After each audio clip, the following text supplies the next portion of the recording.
It's kind of like we're the teacher.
I'd like to call this March 13th, 2025 Board of Education work session to order.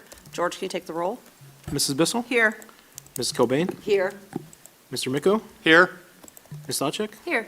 And Mrs. Hausum? Here. All present. Could everyone rise for the Pledge of Allegiance? Pledge allegiance to the flag of the United States of America and to the republic for which it stands, one nation, under God, indivisible, with liberty and justice for all.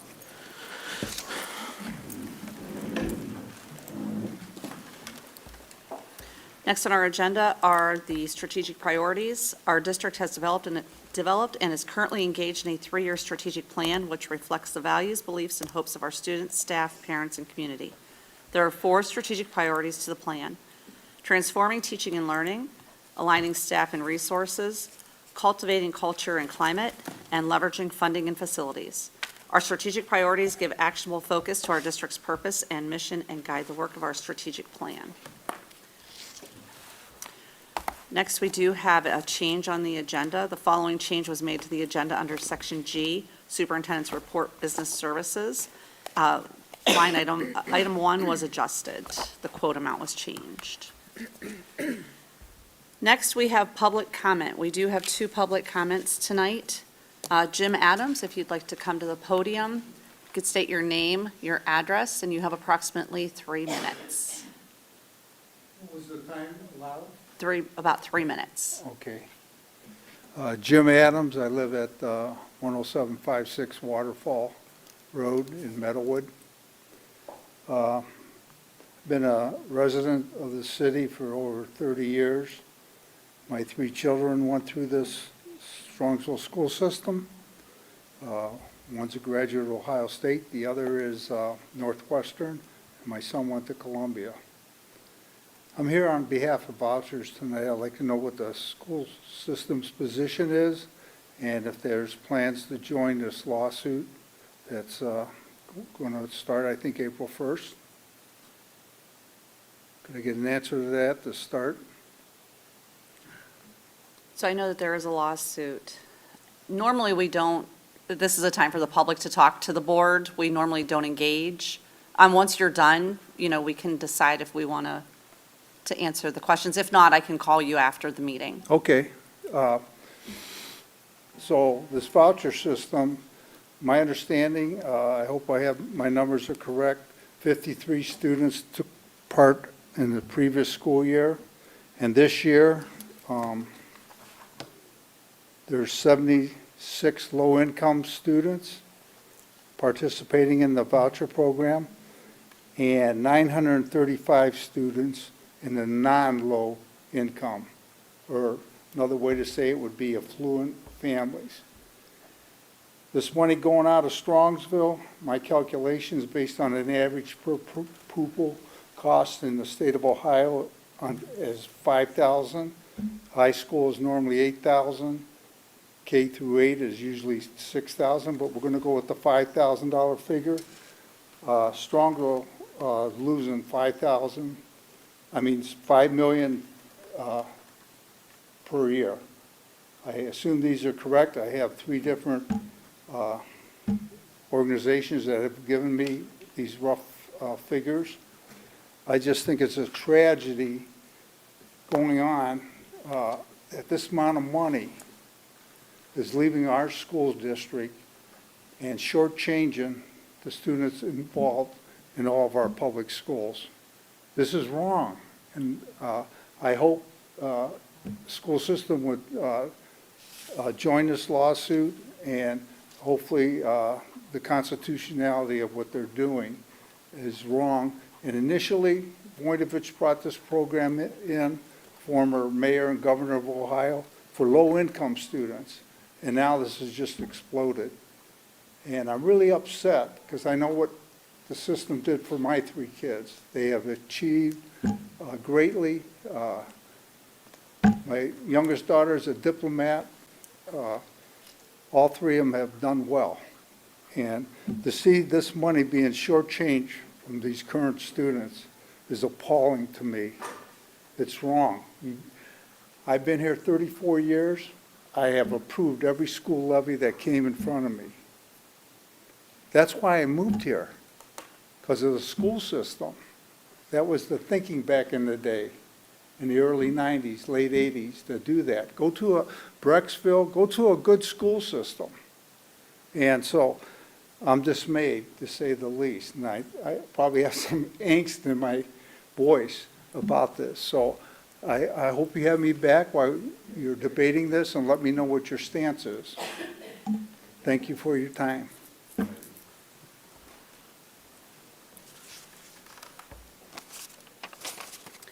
Next, Matt Henneman.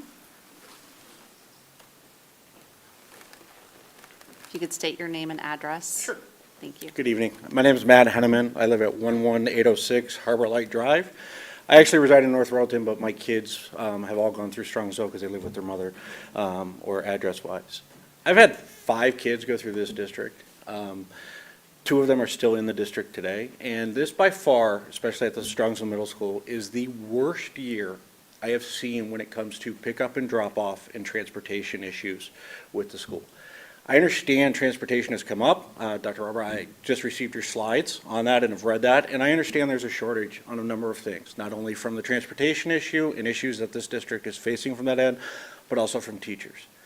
But I have had to drop off my daughter now for several months due to a number of reasons. And I have sat there and I have watched students, staff members, parents almost be hit, almost be run over. I have watched staff members get into it with parents. I have personally gotten into arguments with parents. And just recently, my 17-year-old daughter, who picked up my daughter from this middle school, was cussed out by a parent in the Strongsville Middle School line. We have to do something better. I will give credit to the staff at the Strongsville Middle School. Mr. Taloni and some of his staff have tried to do things, putting out cones, standing outside, having teachers there. But something has got to be done here. This year, I've watched it be backed up to Pearl Road. I've watched buses who have the right-of-way pretty much almost get into accidents in the Strongsville Middle School parking lot because of these things. Like, whether it be, there's enough parents that I've seen sit in that line from 2:15 on. And this is me spewing out off the top of my head. Why can't parents volunteer to stand in that line? Officer Dan at the beginning of the year when we started finally got it to there was 2 lines in the morning, right? But even still, you have parents who are cutting off buses to drop off their kids in the morning. Somebody's going to get hit. A child's going to end up hurt. And then whose responsibility does that become? It's on school property. It's, who's responsible at that point once our kids get to those schools? And that's my concern today, because I literally have to sit there and watch my daughter walk around a car and almost get hit either in the morning or in the afternoon. So that's why I'm here today, because this needs to be addressed. And if we run into the problems next year, as the transportation slides say, as there's a number of options out there, this is only going to increase with student drop-off in that. High school's one thing. They're a little bit older. There's a little bit better walkways there for the kids and a little bit better scenario because of the way the school's set up. But at the middle school, going around the building in these elementary schools, somebody's going to end up hurt. Thank you. Thank you.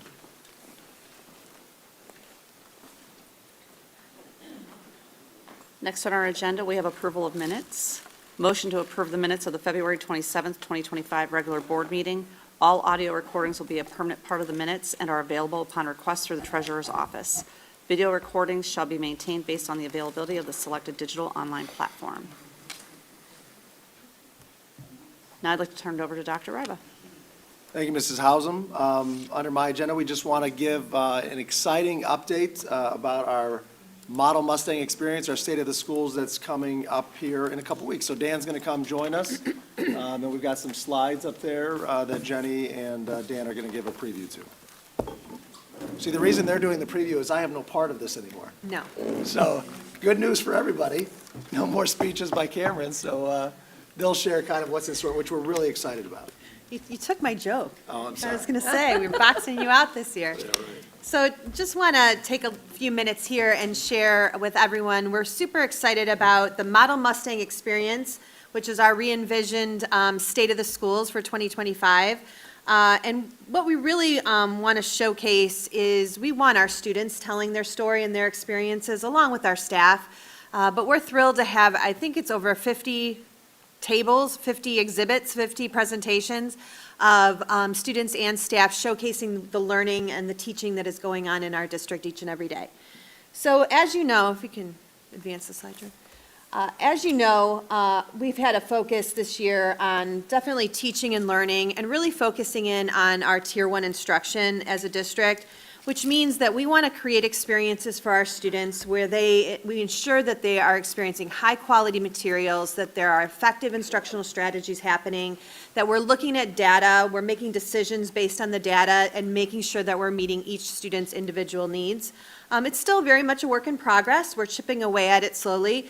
But as I presented at the chamber a few weeks ago, and when many of us went to school, that first picture, which is, by the way, an AI-created picture, that's not from our district right now, but that's very much what school looked like. The teacher was in front of the room, sharing information, and providing a lot of direct instruction, and students have to sit in rows and raise their hand to speak. What we are striving to get to are the 3 pictures that you see below, which are from our district currently right now, where students are interacting. They're not only learning the content that they need to learn based on their level and where they are in school, but also being able to apply the essential skills that they need for their future that we ascribe to through our Model Mustang. So we're really excited to showcase the things that our students are learning. So I'm going to turn it over to Dan to kind of give you more specifics of things that people will experience on March 26th. Good evening, everyone. So you might ask yourself, what will our community experience when they attend the Model Mustang experience on Wednesday, March 26th? It is at Strongsville High School, and our main gym is going to be set up with interactive tables where attendees will be able to explore the innovative ways our students are learning in the classroom. All schools are going to be represented, and in many cases, as Jenny mentioned, students are going to be providing their experiences firsthand with those who attend. Hearing from our students in this way, I feel, and I've seen it last year when we did this, same type of concept, it's really inspiring. It's going to provide the many examples of the ways our district is building essential skills in all of our students, leading to their future success.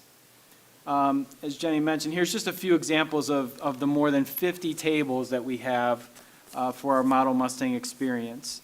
We're going to have preschool students that you'll be able to interact with as they demonstrate their learning with magnets and Legos.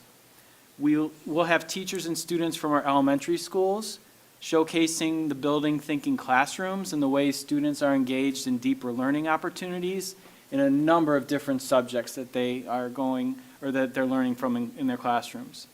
SMS ELA students are going to share their classroom experience with literature circles, which encourage learning about points of view, individual experiences, and individual perspectives, and how that relates to their text that they're reading.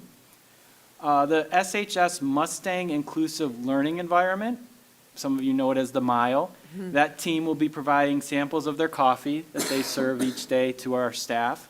And the Derby is going to be open for all of the great Mustangs gear that our students create and sell as they continue to build their life skills. In addition to these activities, participants will be encouraged to find clues as part of a scavenger hunt that we'll have that night.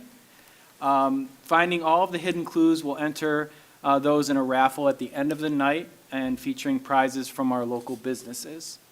And then we're also going to have QR codes set up throughout the event for participants and attendees to share feedback about what they are experiencing at the event, and also providing a chance to ask additional questions about the examples that they're experiencing about our classroom learning. Just as people will experience when they attend on the night of the event, we thought it would be more impactful for you to hear from our students directly. So here are 3 very excited third grade students from Kinsner to give their point of view on.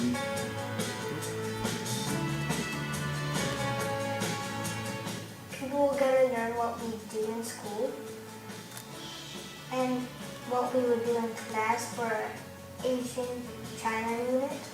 I think like explaining like how like we did all in all the specials, like how like we used like a dragon, people outside of the school could learn what we like experienced, and then we'll give it to them, and it's like we'll be teaching them. Yeah, it's kind of like we're the teachers. Yeah. We'll see you at the Model Mustang Experience.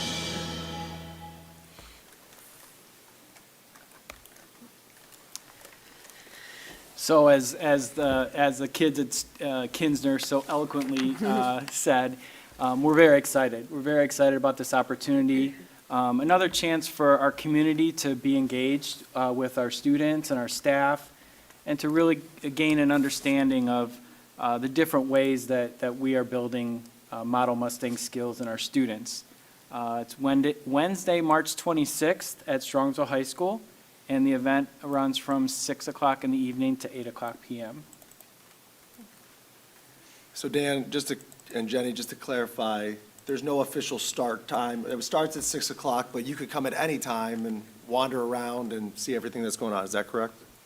That's correct. I think what we're striving for is to really model the learning experience that our kids have the agency in their classroom. We want our public also to have agency of when they want to start coming, how they want to go through the exhibit. So there's really no rules. It's just kind of show up and see as many things as you want to see. But we really want to give that, model that experience that we want for our students each and every day. So we know all 5 of you will be there to experience. We continue to invite the entire community. And as throughout the upcoming weeks, we will send out more communications, invitations to remind people and get them out to see all that's going on in our school district right now. Any other questions on our state of the schools? Nope, just looking forward to it. Thanks, Dan. So at this time, I'm going to transition to our business service report, and Steve is going to come up with a few items under his agenda.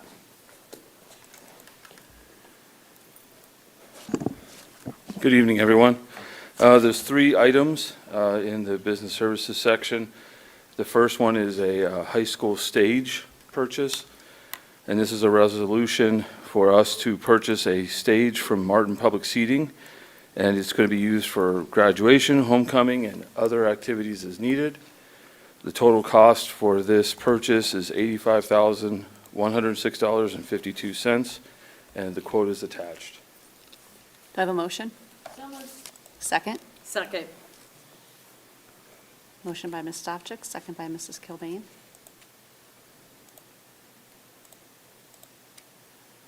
So Steve, we've had graduation outside the past 2 years, correct, or longer than that? Longer than And we've rented a stage. So we've rented a stage in the past from a local stage, a local company, as well as chairs. So this purchase, per the quote, is for a 24-foot by 56.5-foot stage, which is a little larger than what we've had, but not by much at all. And it's a modular stage, so it's a 4x8 unit. There's 42 of those 4x8. So we could vary how big the stage is for different venues. The reality of it is that every time we rent the stage at this point, it's averaging right around $13,000 for the stage and chairs. But that doesn't include the fact that we're on the delivery schedule for the company. And once the stage is set up, we're also then investing time and overtime for the maintenance department to set up and watch over the stage to make sure that no shenanigans or tomfoolery happen before graduation. So this would not only allow us to set it up and tear it down on our own time frame, but to eliminate that operational cost. And the return on investment for this is basically, once we've used it mathematically 6.5 times, we would have paid for it. So if we use it for both graduation and homecoming, without coming up with any other creative uses for this, and that's district-wide, we will have, after our 6.5 time of using it, paid for it. The additional information that I feel like you need to know is, up until this point, we have not purchased any ramps for the stage. So if we had students that were not able to climb the stairs, we had to adjust the ceremony. This does include an ADA accessible ramp that will go up to the back of the stage. So as we have students that have mobility issues and concerns, we can include them up on the stage where we've not been able to before. entrance onto the stage and then exit back to the way that they came on. I think that's something that, from talking to people in student services, is more prevalent going through the grades. And that's something that we would quite honestly need to attach to a rental fee. I don't know what that rental fee would be, but I do know $13,000 this year will not be $13,000 next year, will not be whatever that number. It's going to be incremental, the rent charges, and I felt like now is the time that we've established that we're doing graduation outside on our property, talking with the high school administration, that this was a good time to purchase this equipment. What's the life expectancy of said stage? I mean, realistically, the only thing we'd ever need to do is it comes with a carpet surface. It's all aluminum frame. So as long as we treat it respectfully, I mean, life expectancy, I could guess 15 to 20 years, but really it's just dependent on how much we use it. And then, like I said, at that point, it would be redoing the carpet top. This also comes with skirting. It's everything we've been used to, plus the ramp, and now it's ours, and we don't have to worry about other people's schedule to get it onto the campus. And if someone breaks chairs, we can always get extra chairs? Correct. And that's 600 chairs that we're purchasing with this. Do we use it for anything else? Do we rent it for anything else currently besides graduation? The price point, no. But with this, the uses are unlimited. And like I said, with it being modular, even if we use a portion of it, that's what we've saved in the portion to rent. You're going to store it in your office? Mine? Not mine. Dr. Ribas said he would gladly store. No, Where are we going to store it? we have sheds that we're building outside for storage purposes. We would be looking at, if we can't fit it into the current shed that we have because there's too much storage going in there, it would be a modest investment of a couple $1,000s more to get a shed, and then we would install it internally, and that would be the primary storage area for that. But it would all be self-contained within the stadium. If other districts rent stages from other places, would we be able to rent our stage to them? That's one of my thoughts, is once we procure this and we get everything established for ourselves, I don't see any reason why we couldn't draw up something with our legal counsel to say to neighboring districts, we would love to facilitate the stage for your events as well. I just want to make sure I don't overpromise.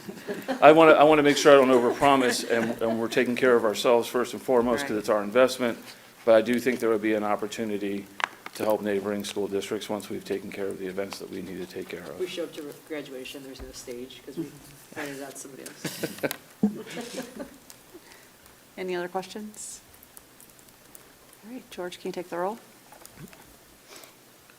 Ms. Stavcek? Yes. Ms. Cobain? Yes. Mr. Miko? Yes. Mrs. Hausum? Yes. Mrs. Bissell? Yes. The next item on the agenda is a discussion concerning the administrative offices. So I believe it was 2 months back, the board entered into an agreement for the property at 14701 Pearl Road, formerly the Rite Aid property. At that point, I was tasked with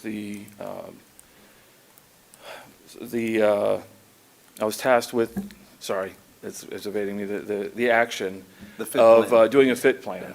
And I teamed with a local architect. We took all the operations that we currently run out of this building and methodically went through in a fit plan to see if we could at first even fit into the space, because we're moving from a 33,000 square foot building into a just under 15,000 square foot. So what we found is that while it's possible for us to fit, it would be a very tight squeeze, and it does not allow for any possibility of any other growth out of this building, which would already tax buildings that are stretched to the limit. So there's that. And then as we were going through, I'm sure people have been in a Rite Aid, if not the Rite Aid that we're looking at. It's a retail space. It has high windows because it's trying to get light in, but it's designed a certain way. what we started to realize is that we needed so many spaces that would be private because of the nature of some of the conversations that we have dealing with students, student data, and also just conference rooms, to have something that was up to the ceiling and open plan would not work, and the investment that we would need to build out the building, at that point, it would honestly be the proverbial square peg in a round hole, because we're trying to make a building something it isn't. It's open retail space that then we would try to be shoehorning in enclosed office space. By the time we did that, by the time we looked at the fit plan, it's the opinion of myself, the architect, Dr. Rybo, once we talked about all of the, well, if I can speak for him, all of the ins and outs of this and the pros and the cons, it would move on to the third item, which would be my recommendation to vacate that agreement. We had until April 15th to make this decision. I just think, in the spirit of being a good neighbor, getting this done and dragging it out to the 15th just because that's what we're allowed to do in the agreement is not very neighborly of us. So it would be my recommendation to the board that we would vacate that agreement, and we would look at some other options that are available to us. So under agenda item number 2, which is the discussion, if there's any other discussion that we want to have about the Rite Aid property or the process that Steve went through, we could have that now, because as he said, the next item is you guys making a vote on to vacate that. So any other discussion about the work Steve did for Rite Aid or the? I agree. Just to say, I agree. All right. Well, thank you for the opportunity to see what we could do. It was like every opportunity, there's maybe some growth there. There's some opportunity for us to do some things there, but at this point, I just can't go forward in good conscience and say that this would be the best fit for the district at this time. So item 3? Item 3 is a resolution, be it resolved on the recommendation of the superintendent that Strongsville City Schools vacate the purchase agreement with Hannah Commercial Real Estate to purchase the property located at 14701 Pearl Road, Strongsville, Ohio, and the agreement is attached at this point. Do I have a motion? So moved. Second? Second. Motion by Ms. Stavcek, second by Mrs. Cobain. Are there any other questions, comments? All right. George, you can take the roll. Ms. Stavcek? Yes. Ms. Cobain? Yes. Mr. Miko? Yes. Mrs. Hausum? Yes. Mrs. Bissell? Yes. Motion passes. Thanks, Thank you. Steve. Thank Have a good you. evening. Thank you. We have a couple items under the curriculum report tonight. We have 2 overnight trips. The first is a trip for our high school girls varsity and junior varsity lacrosse teams to go to Worthington, Ohio, April 11th to 12th, to participate in a lacrosse tournament. Transportation is via school bus paid by the district, and lodging and meals will be paid by the students and athletic boosters. The second trip is for our high school boys and girls varsity and junior varsity cross-country teams to travel to Mason, Ohio, September 5th or 6th, to participate in an invitational there. As the same as the first one, we provide the busing, the participants and the boosters will support lodging and meals.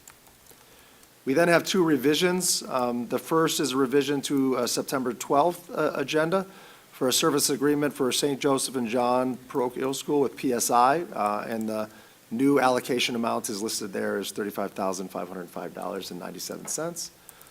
And the second revision is for St. Albert the Great from that same September 12th meeting. Again, there's a new allocation amount from what was previously approved for the total of $2,353.14. Any questions on curriculum? Cameron, can you just highlight that the funds for both of those agreements? Because I think there's a lot of attention on where our tax money is going and what it's paying for. So these are just pass-through funds. So as it says, we are the fiduciary responsible people. So I will stop there and give George the rest of the opportunity to share how these funds come to the district. So these are Title I funds. With Title I funds, Title I funds are federal funds. The federal government allocates to the state of Ohio. The state of Ohio allocates it to school districts via a funding formula from the federal government. They are, we're the, as Cameron stated, we're the fiduciary. The reason for the increases is there was a reallocation based on carryovers and sweeps across the state and reallocation. So as we get reallocations, as do a portion of it goes to the non-publics. So it's just allocating their portion back to them. And this is what they use their Title I funds for, so it's just increasing the contract for those. Thank you. And that concludes my report. Next is the adoption of the consent calendar.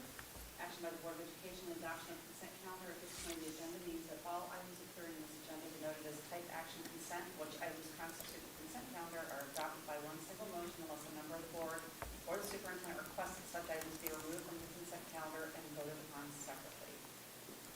Do I have a motion? So moved. Second. Second. Does anything need to be removed? Hearing none. George, can you take the roll? Ms. Stavcek? Yes. Ms. Cobain? Yes. Mr. Miko? Yes. Mrs. Hausum? Yes. And Mrs. Bissell? Yes. Motion passes. We will turn it over to you, George. Thank you, Mrs. Hausum. I have my items for tonight, and they're on a separate consent calendar, or consent agenda, I should say. And the reason for that is,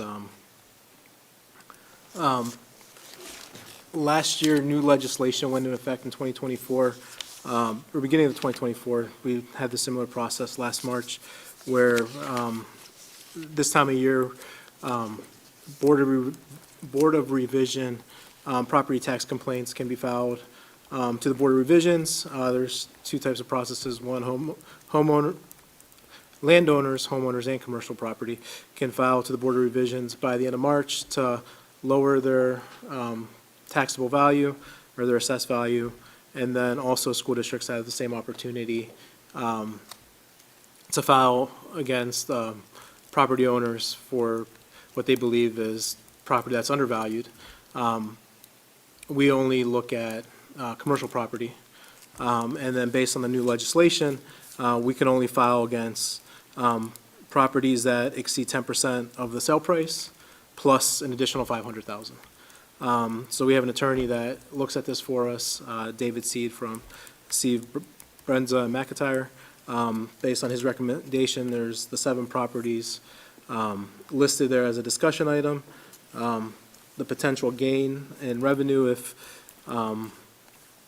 the Board of Revisions agree with our market value. Once, this approval is just for David to authorize to file, and then there's the Board of Revision process where both sides have to present where they believe the fair market value is. The potential gain in revenue for these is $165,000.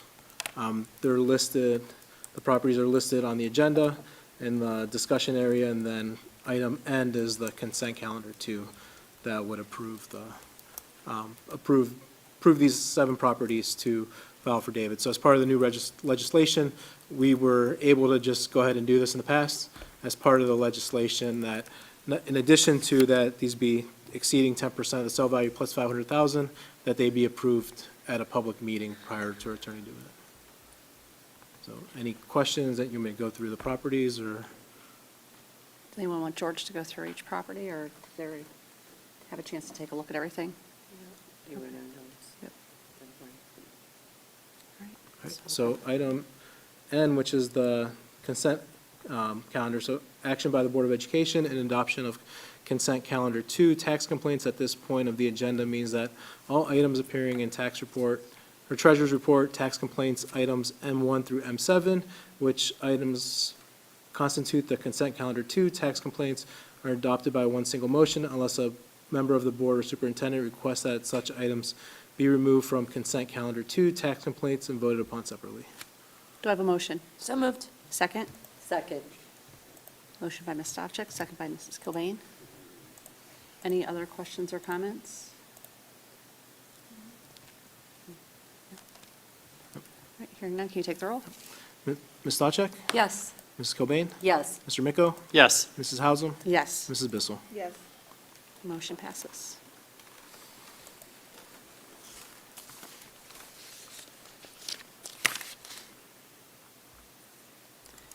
All right, and I think, is that all you had, George? Yes, that concludes my report. All right, sounds good, thank you. All right, we'll go to Board of Education Other. Our first item under that is a board policy discussion. We are going to discuss our cash balance reserve policy. We have talked about this several times, and what do we want to do? You know, go from, we're at a 5-year right now, do we want to bring it to 3 years? We have some recommendations, and George, I don't know, do you want to go through the recommendation? So I believe so right now, let me start. Right now, the policy states that we have 90 days cash balance within 5 years, the 5-year forecast, or at least any year of the 5-year forecast, so essentially the 5th year. I believe currently the recommendation from the policy committee was to move it to at least the 3rd year. That way, it doesn't give the perception that we have too much cash. That 3rd year is kind of what also the state looks at. So as long as we're addressing that third year will be out of the state's radar, but as that 3rd year becomes the 2nd year, and so on, then it could lead to further action that the board may need to address. And then depending on if years 4 or 5 become negative, it might be an inability to certify our contracts.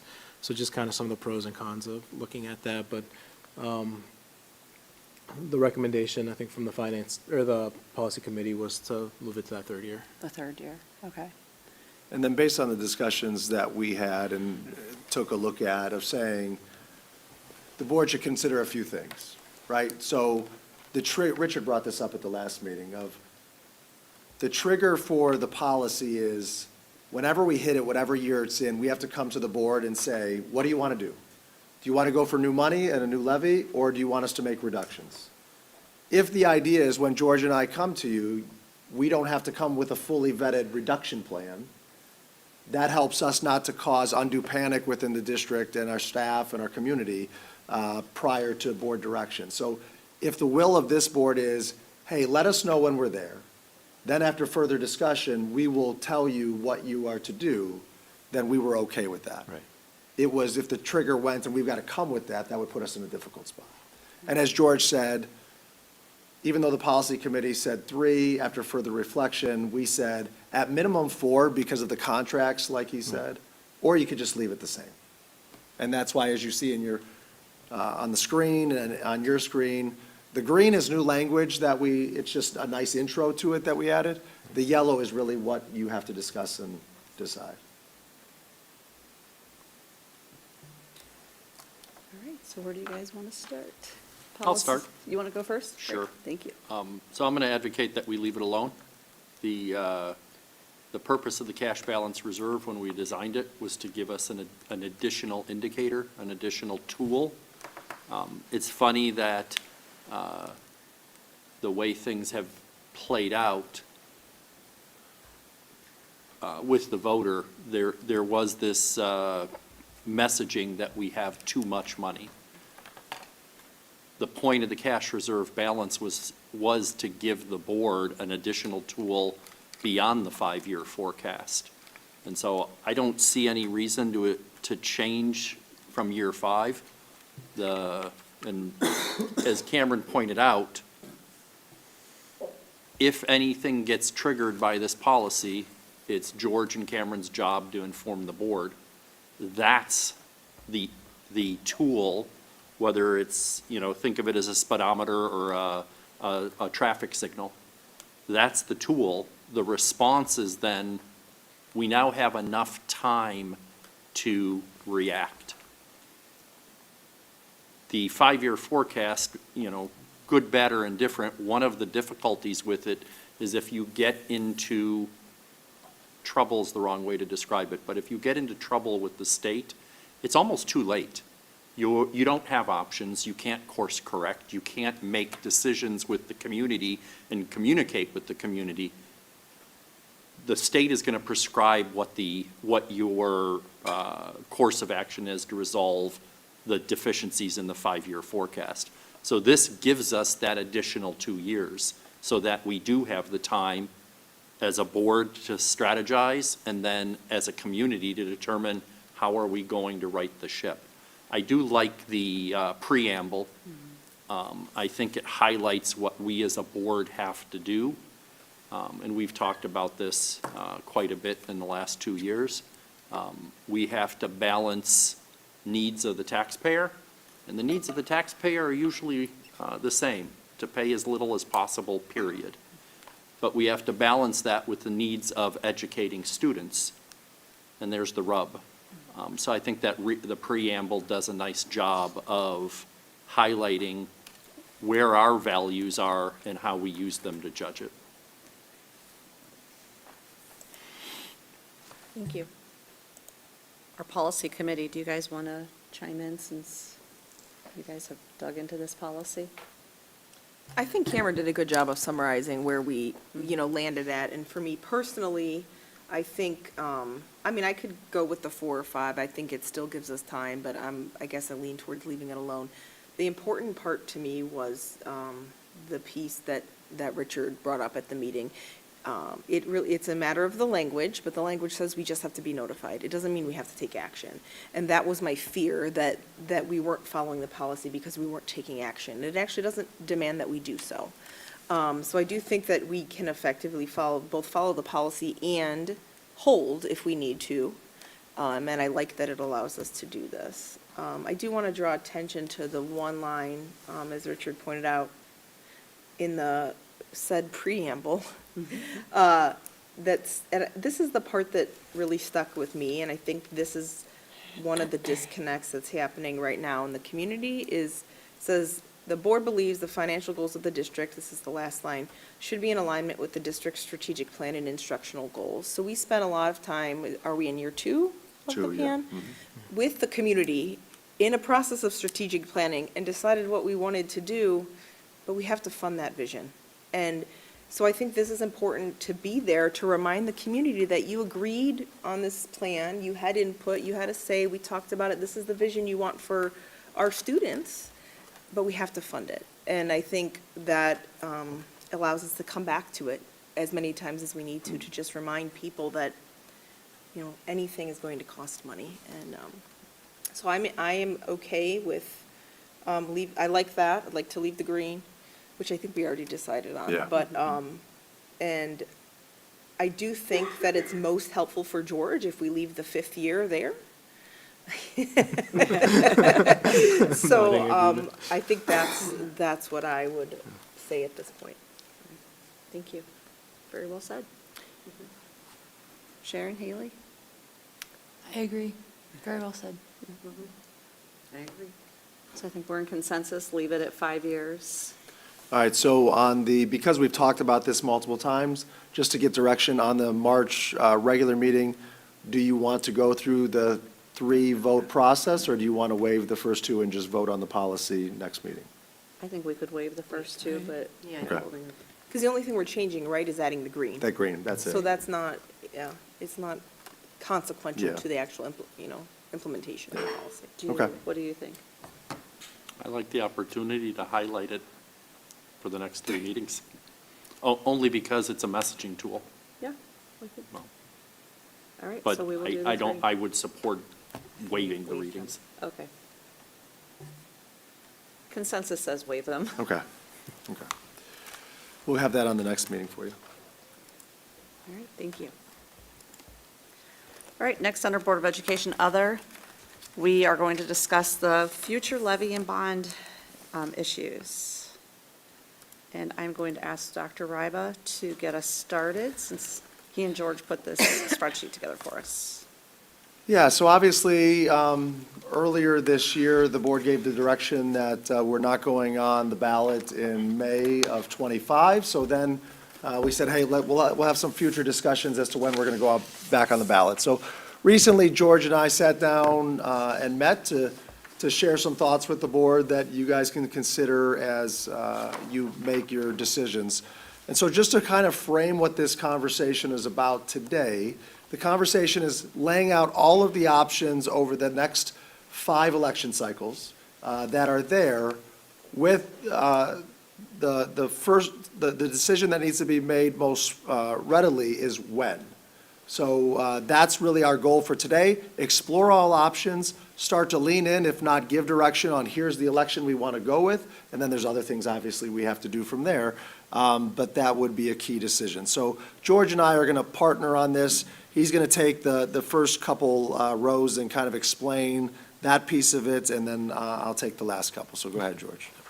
Thank you, Dr. Abbott. So what we did was we looked at each election cycle in the sense of the election date. So we believe in these years, it's definitely November, and then May, the only time it goes to March, I believe, is the presidential election.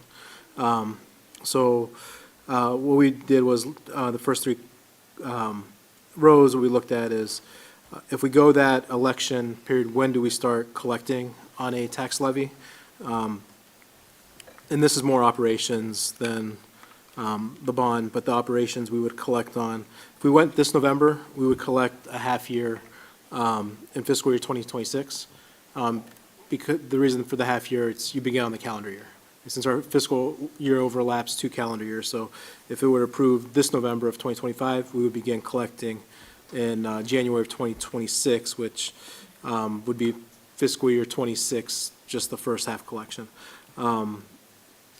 Then we looked at what other school ballot issues do we have. So this November, we have 2 board seats that are up, and then there's the other local and statewide issues. This November, we would have the city council as well. So we would have the city council at large, and then the 2 board seats that are up. And then looking at May of 2026, we would get a half-year collection in fiscal year 2027. So although it would be approved in May of 2026, we wouldn't start collecting until January of 2027. In the May election, we have the governor primary as well as any other state primary issues. And then kind of moving on to the next 3 rows, also in fiscal year 2026, we would end the cash with our ending cash balance would be 33.9 million, and our deficit spend for fiscal year 26 would be 11.6. And for reference, fiscal year 26 is next school year. We're currently in fiscal year 25.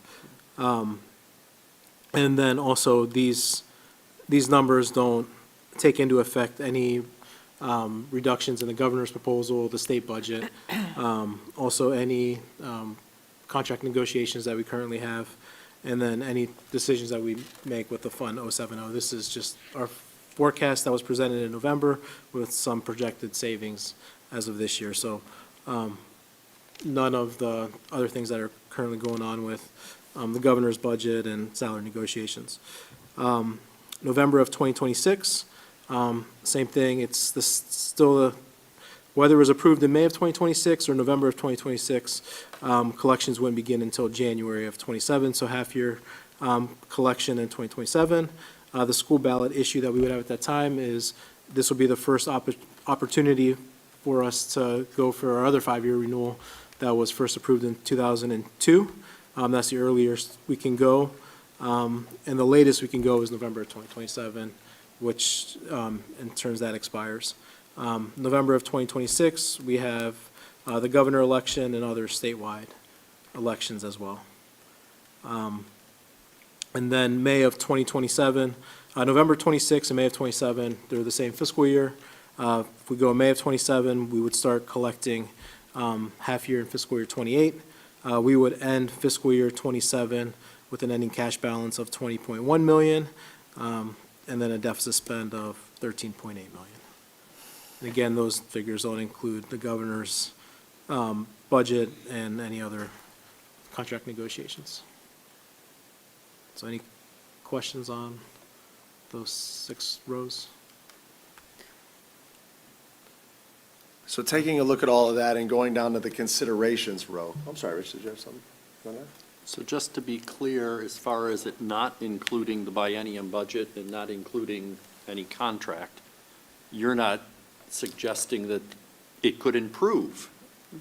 You're being clear that it is likely that the biennium budget is not going to improve our picture. Correct. And one would assume contract negotiations only are going to get more expensive. Correct. They're not going to improve. Correct. So I just want to make sure that we understand what we're saying.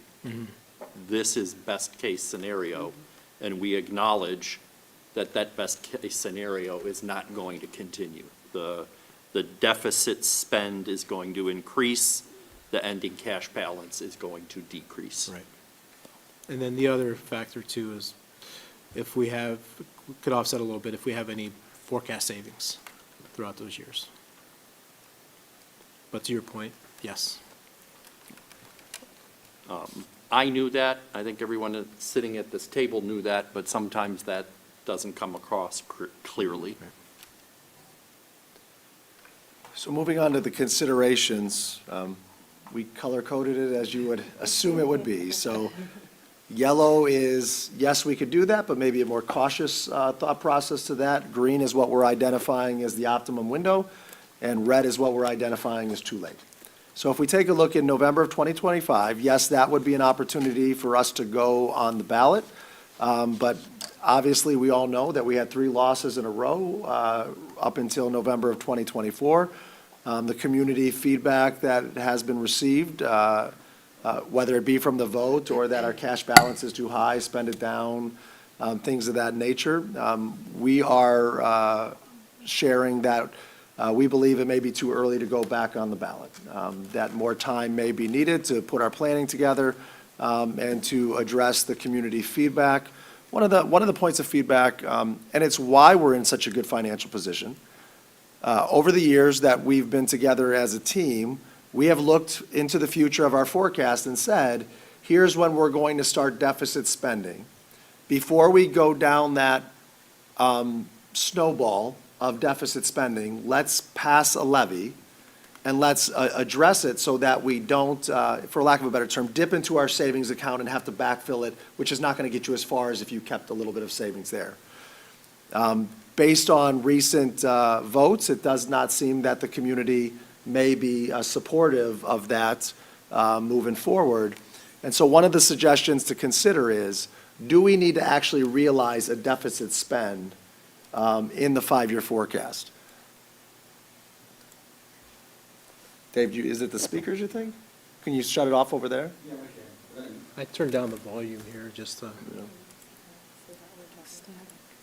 What's that? Yeah, I don't know. Let's see if that works.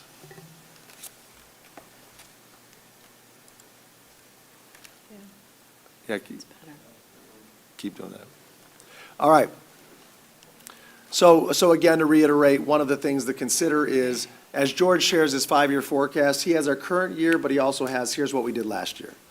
Do we need to realize, as minimal as possible, hopefully, but that's a deficit spend to be able to say, hey, we are not, we can take away the talking point that you're saying you're going to deficit spend, but we don't see it on your forecast. It's just projected.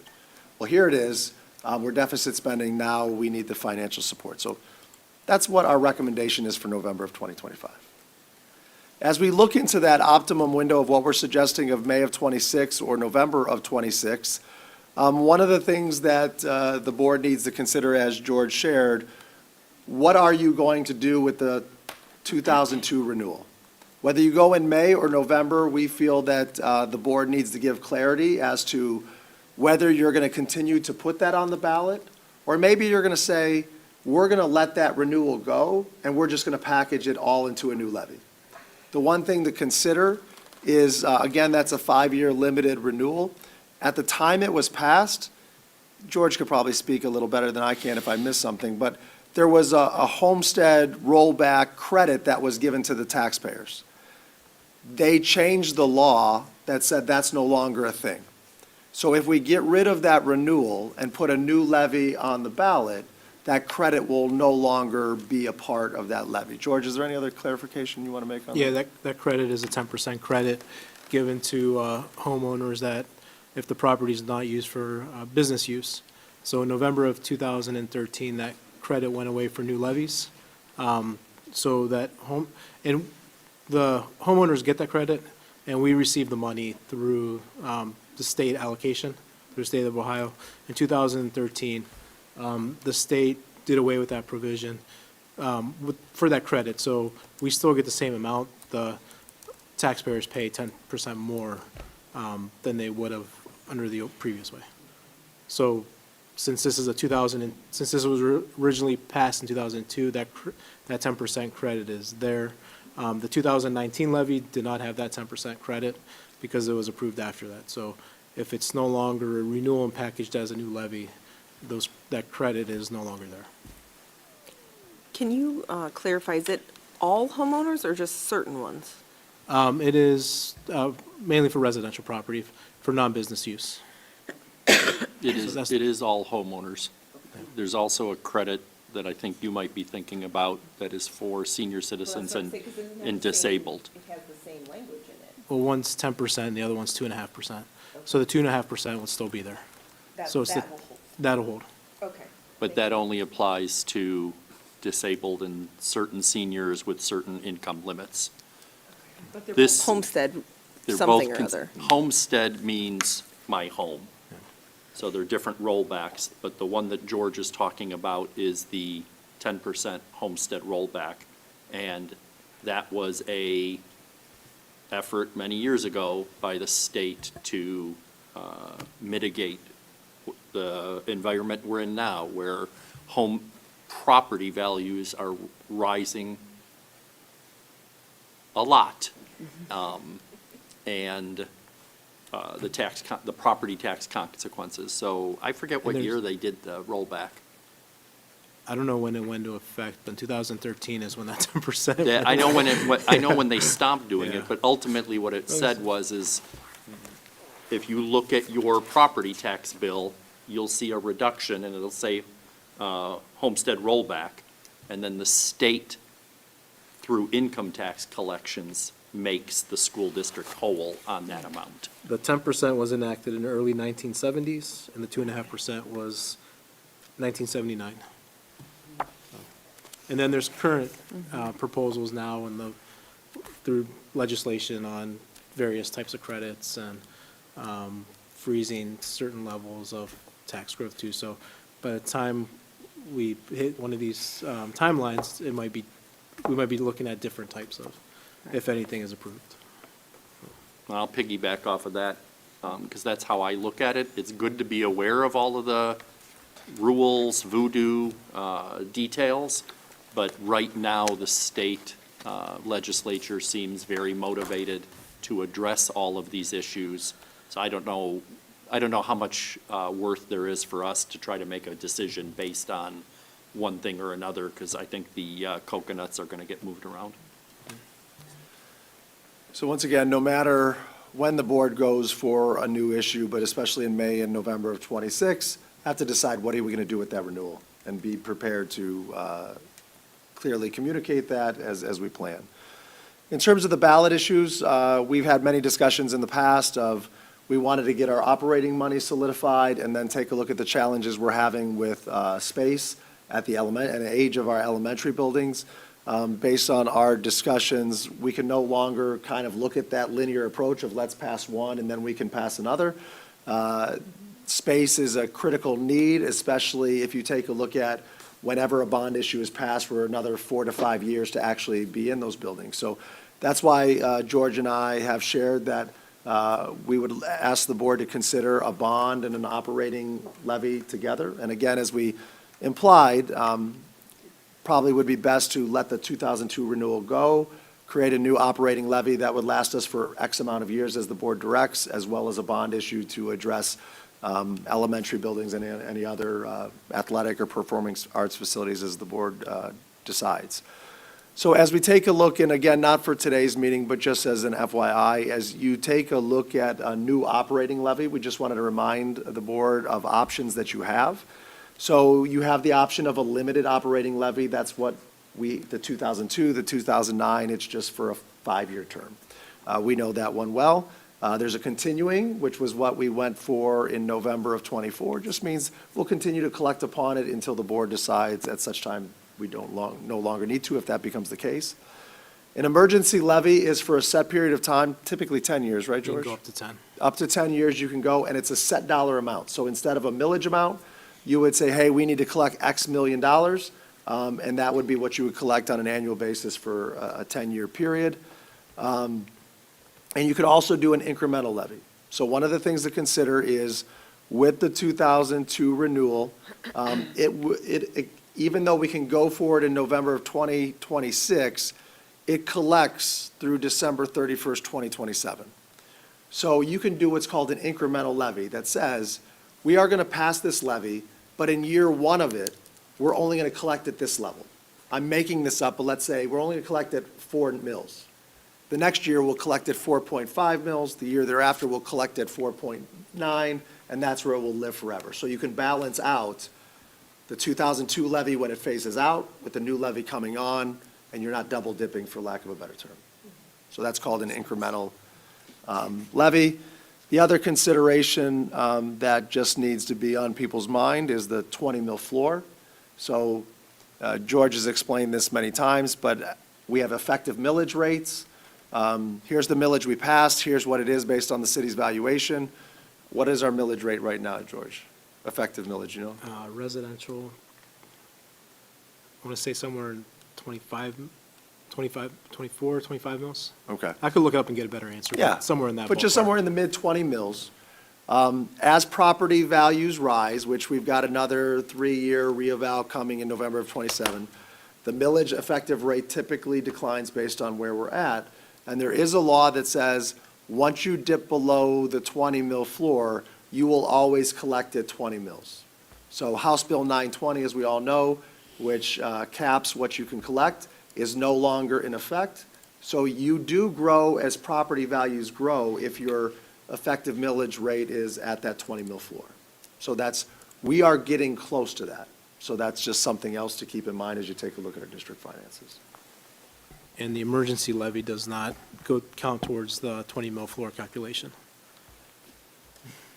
And just like there's a whole bunch of other legislation, there's a whole bunch of legislation about all of this stuff as well. So that's what we've done. Like I shared at the beginning, we're at the will of the board to help support in any way, but timeline, those are all crucial things that will help us take our first step forward.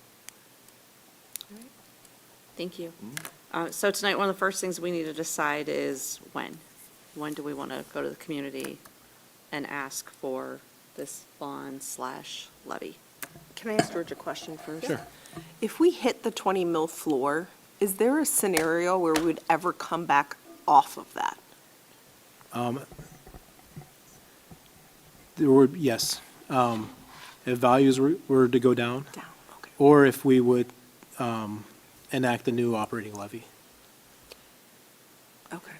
If values aren't increasing to the need, we would need them to increase, and we would need to go out for a completely new issue. That would increase the floor, that would essentially get you off the floor. Okay. Thank you. And we're currently at for residential property. Our effective millage rate is 25.11 mils. So we would need about with the current triennial or sexennial that just passed, we were around 35 mils. So it came off by 10%. Half was for the renewal coming off, or not 10%, 10 mils. Half was for the renewal coming off, and then the other half was the reduction based on the increase in values. So between, there's a triennial in 3 years and a sexennial in 3 years. And the combination of those two values increased by 30% again, then we would be close to that 20 mil floor. All right, so first discussing what our timeline is. Talking November 25, May 26, November 26. Who would like to start? I think November 25 is way too soon. So I agree with it being yellow and not green. Yield. Do not proceed. Caution. I just wanted to piggyback off of what Cameron said about the colors, in terms of the red being, this is too late. It is my perception that it's already too late, right? Like, we are kind of in a pickle right now. So I just want the public to know that, like, red is crisis mode, but we are already in a jam because we really needed to be able to have, at least address the bond issue at this point. Our buildings, and even parking lots, as was attended to tonight, not necessarily the middle school, but I've seen some of the elementary lots myself. New buildings could address those issues as well. We are in critical need of these new buildings. So in my opinion, we're already too late. And if you know me, I am a let's do it yesterday person. There's a problem, I'm going to fix it now. However, I have serious concerns about doing it in November. It pains me to say that I think we have to wait till May because I could go on and on. But I just think it's ill-advised to do it. It's too soon for the voter. I think it's too soon for our volunteers. It's too soon for all those people that are involved in the work. I think it's too soon. Just to kind of piggyback off of that, like Rich and I sat in the facility meeting, and like you said, it's already too late. We have buildings that are in critical need of repairs. You know, we need roofs, we need windows, and these aren't things that we can wait. We have to keep our students safe. So I 100% agree with you. We're already in critical need. But it's the same, I've talked to my neighbors, I've talked to other community members, and I haven't had one person say, yes, you need to do this in November. I think we've fatigued the voters. I think we need to prove that we are deficit spending, that we are spending down this cash balance that everyone has talked about. So I agree, the yellow is it would be very tough for us to go in November, I think. And we have to do some fundraising too to be able to campaign for it? Yeah, we really don't have any money to campaign. We need to give the committee and the volunteers the time they need And a plan. with the plan that we've set forward, which is what we're working on tonight, and we need to give them time. I mean, none of this comes easy, and it costs a pretty penny. So I think that's a consideration, too.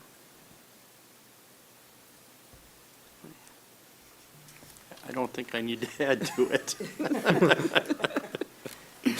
I think we can move on. Do you want to know tonight, May versus November? May of 26, November 26? As long as you're offered, sure.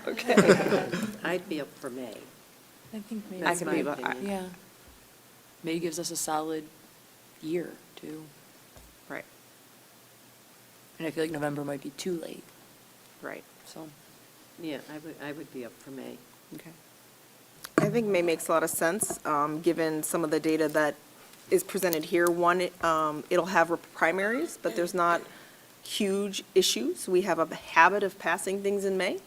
The other risk is, should it fail the first time, and we have to think about that in our planning, if we do it in November, it's going to push us into May 27, which is, the red is flashing, right?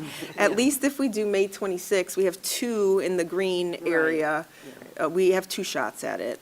And I like May 26 because it's in the fiscal year when we can start talking about the other levy. And so that does give us an opportunity to kind of, if we want to have the conversation about one vote, I think May is the earliest we really could do that. So that's my thoughts. So with that consensus, we'll move forward and start planning our timelines off of that. So I greatly appreciate your thoughtful discussion and insights and guidance on that.